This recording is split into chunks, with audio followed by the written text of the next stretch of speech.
Hello. Good evening. Okay. Many of you have seen my two boys. The pictures have been being passed around. Alex and Caden running around the church hallways.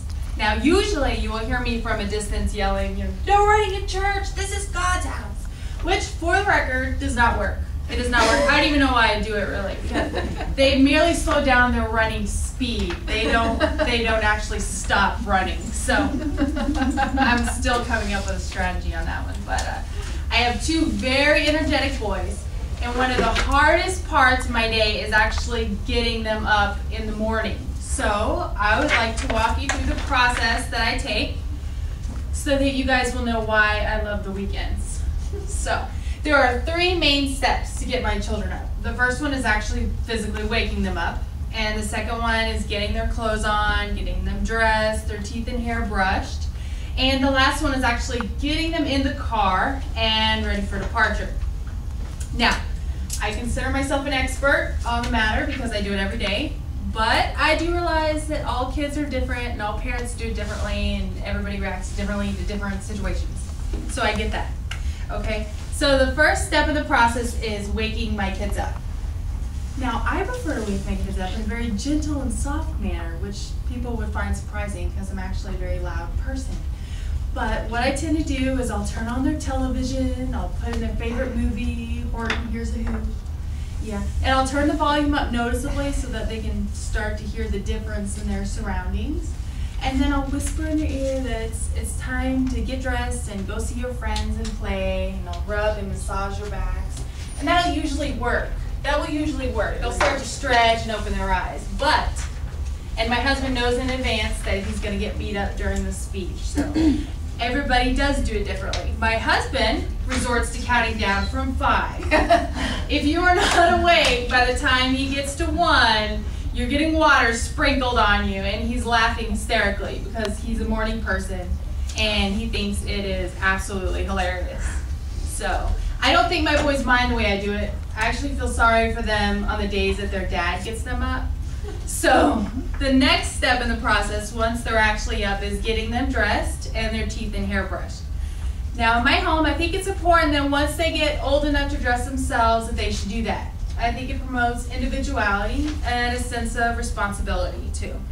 But don't get me wrong, there are times when I just want to do it myself. I know I'm going to get out of the door faster, I'm going to get to work faster, get more done. But I know that if I do it myself, my kids are not going to learn. They're not going to learn as they get older how to prepare themselves for the day. So in the end, they're going to be the ones that are losing. So I'll help, I get them dressed. I don't help when I get them dressed. They get themselves dressed. But what I do help with is brushing their teeth and get their hair brushed. My children's dentist now, when it comes to brushing their teeth, his pediatric doctor of dental medicine in Columbus, Georgia, Dr. Alberto Lugo, fantastic dentist.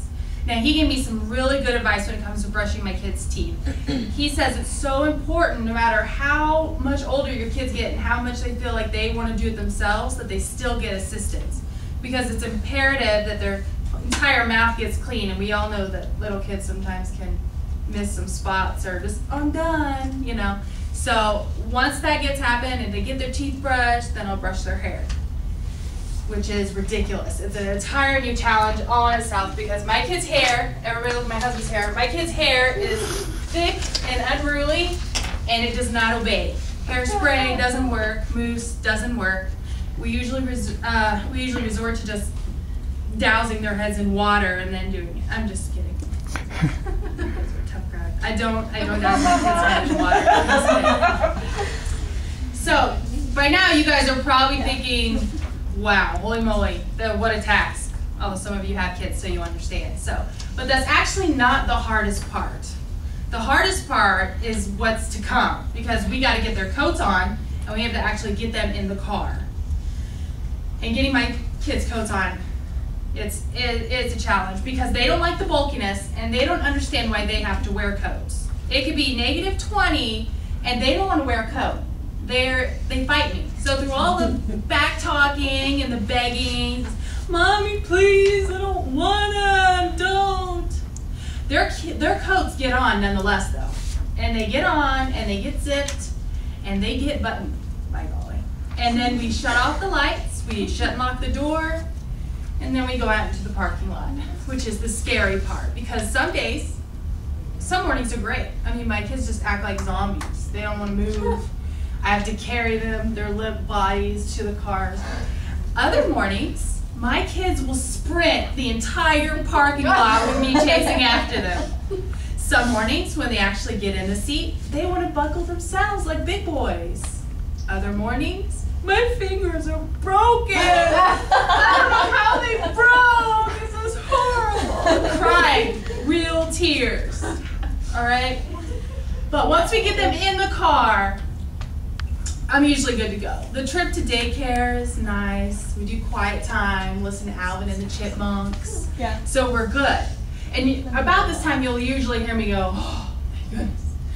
We made it on time. We've left the house. I think we're pretty much good to go. So, in conclusion, there are 3 steps that it takes to get my kids up and ready for the day. The first one is waking them up gently and softly, which is so unlike my personality. And 2, we get them dressed, get their teeth and hair brushed. And 3, we get them in the car and ready for departure. So in the end, despite the struggles, many struggles, Caden goes to daycare and plays with his friends. And Alex goes to preschool. He learns his ABCs and his 1, 2, 3s and the different footprints of different types of animals and all that good stuff. And I go to work. And then Tuesday, we wake up and we do it all over again, which is why I love the weekends.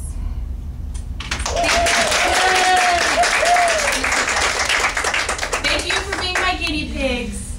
That was wonderful. That was great. Wow. I like laps over here. Thank you, thank you, thank you.